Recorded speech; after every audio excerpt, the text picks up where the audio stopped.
नमस्कार, आप देख रहे हैं पंचायती राज न्यूज और मैं हूं आपके साथ अनुष्का। चलिए रुक करते हैं खबरों की ओर। ग्राम रोजगार सहायकों की वेतन कटौती पर रोक। ज्ञात हो कि पिछले दिनों एक पत्र जारी हुआ था जिसमें रोजगार सहायकों की वेतन कटौती की बात कही थी, जिस पर जनपद उपाध्यक्ष अजय अवसरे के प्रयास से रोजगार सहायक के वेतन कटौती पर लगी रोक लगाई गई है। बताया जा रहा है कि विगत दिवस लांजवी के रोजगार सहायक को वेतन कटौती की सूचना प्राप्त हुई थी, जिसके चलते रोजगार सहायक संगठन के द्वारा उक्त समस्या को लेकर विरोध प्रदर्शन करते हुए सक्षम अधिकारी के समक्ष ज्ञापन सौंपा गया था। उक्त समस्या पर संवेदनशीलता का परिचय देते हुए लांजी जनपद के उपाध्यक्ष अजय अवसरे द्वारा सक्षम अधिकारियों से चर्चा कर वेतन कटौती रोकने हेतु सराहनीय प्रयास किया गया तथा आपके द्वारा रोजगार सहायकों के वेतन कटौती में विराम लगाने का काम किया गया। आपके इस प्रयास से खुश होकर उक्त संगठन द्वारा आपका आभार व्यक्त किया गया। रोजगार सहायक संगठन में खबर सुनते ही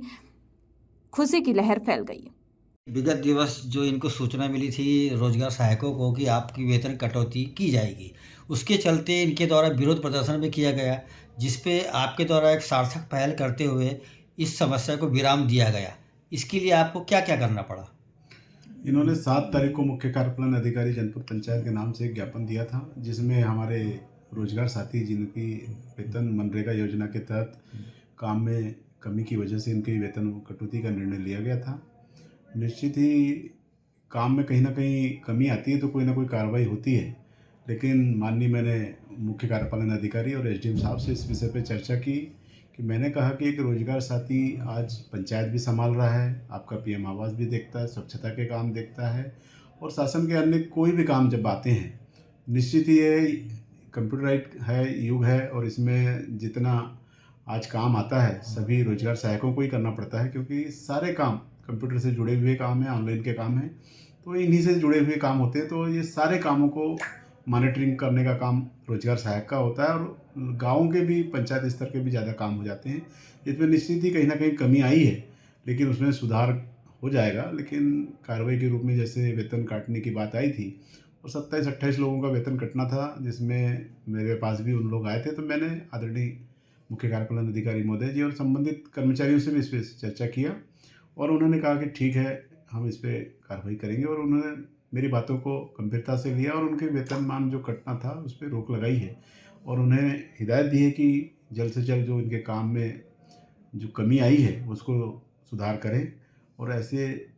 अन्यथा ना करें। इसमें सुधार समझाते हुए हमने भी रोजगार सहायक साथियों को समझाया कि आप काम को थोड़ा सा गंभीरता से लें, कि शासन की भी मंशा है कि काम होने चाहिए। निश्चित ही कि आपका जवाबदारी ज़्यादा है, इसलिए जैसे पंचायती राज ने भी इस मामले को उठाया था और पंचायती राज के मामले के आने के बाद भी मैंने आदरणीय मुख्य कार्यपालन अधिकारी मोदी से कहा था और निश्चित ही उनकी हम सब की मांगों को लेकर के इन मांगों को जायज़ ठहराते हुए साहब ने इसको गंभीरता से लिया और उनकी जो वेतन कटौती थी उसे रोक लगाई है। निश्चित ही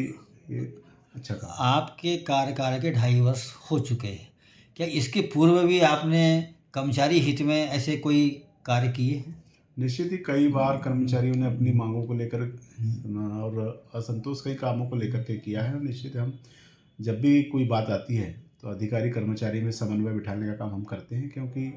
अधिकारी वर्ग कहीं ना कहीं सख्त होकर के काम करवाना चाहता है, क्योंकि उन पे भी शासन का प्रेशर होता है, तो कहीं ना कहीं कार्रवाई छोटे कर्मचारियों पे होती है।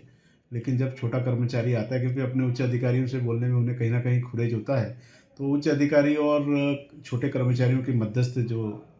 एक सीढ़ी होती है वो एक जनप्रतिनिधि होता है और ये जनपद पंचायत उपाध्यक्ष होने के नाते उच्च कर्मचारी और हमारे छोटे कर्मचारी जो हमारे अभिन्न अंग हैं पंचायत के, वो हमारे इसलिए उनके बीच की कड़ी हम हैं और दोनों के जब समन्वय बिठाने का काम हमारा होता है और हम निश्चित ही सहयोग करते हैं।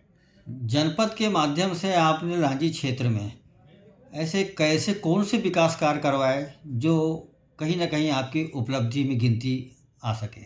निश्चित ही हमने सबसे पहला तो हमारा जो विकास कार्य अभी कई दिनों से हमारा सराय कॉम्प्लेक्स का जो मुद्दा था, जो हमारा छत विक्षत है और क्षतिग्रस्त है, उसको हमने गंभीरता से लिया है और उस मामले में हमने आदरणीय कलेक्टर साहब ने उसको डिसमेंटल की कार्रवाई कर दी है और हमने भी नोटिस के माध्यम से उन्हें खाली करने का काम करवाया है। और सारे कॉम्प्लेक्स जैसे बस स्टैंड का कॉम्प्लेक्स बन गया है, अभी सराय कॉम्प्लेक्स भी हमारा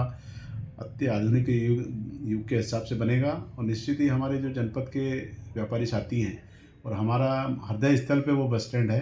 तो वो भी कहीं ना कहीं एक विकास की काम आएगा।